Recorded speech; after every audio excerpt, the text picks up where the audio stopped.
നിയാമക തത്വങ്ങളുണ്ട്, നിയമങ്ങളുണ്ട്, പ്രതിപ്രവർത്തന രീതികളുണ്ട്, സ്ട്രക്ചറുണ്ട്, ഘടനയുണ്ട്.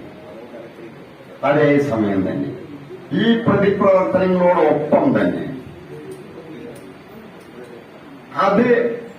ആ പ്രതിപ്രവർത്തനങ്ങൾ നടക്കുമ്പോൾ അത് ഉത്പാദിപ്പിക്കുന്ന ചില ഭാവങ്ങളുണ്ട്. ഭാവങ്ങളുടെ മേഖലയാണ് നമ്മുടെ സാഹിത്യത്തിന്റെ മേഖലയിൽ വരുന്നത്. അതിന്റെ ഭാവാത്മകതയുടെ ആ തലമാണ് നമ്മളുടെ സാഹിത്യത്തിന്റെ മേഖലയിൽ വരുന്നത്. മറ്റുള്ളതൊക്കെ സയൻസിന്റെ മേഖലയിൽ, അതായത് അതിന്റെ സ്ട്രക്ചറായിട്ട് ബന്ധപ്പെട്ടുള്ള കാര്യങ്ങള്, പിന്നെ അതിന്റെ നിയാമക തത്വങ്ങള്, ഈ വക കാര്യങ്ങളൊക്കെ സയൻസിന്റെ മേഖലയിൽ വരും. മറ്റൊന്ന് ഭാവത്തിന്റെ തലങ്ങളിലും വരും.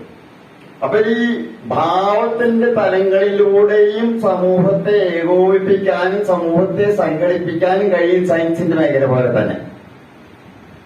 ഇത് ഉദ്ദേശിക്കുന്നത് സമൂഹത്തിന് എങ്ങനെ വികാസത്തെ, സാമൂഹിക വികാസത്തെ ഉണ്ടാക്കിയെടുക്കാൻ നമുക്ക് സാധ്യമാകുന്നുവോ അതുപോലെ തന്നെ നമുക്ക് സാമൂഹികമായിട്ടുള്ള ഐക്യത്തെയും ഉണ്ടാക്കിയെടുക്കാൻ സാഹിത്യ മേഖലയ്ക്ക്, സാംസ്കാരിക മേഖലയ്ക്ക് സാധ്യമാണ്.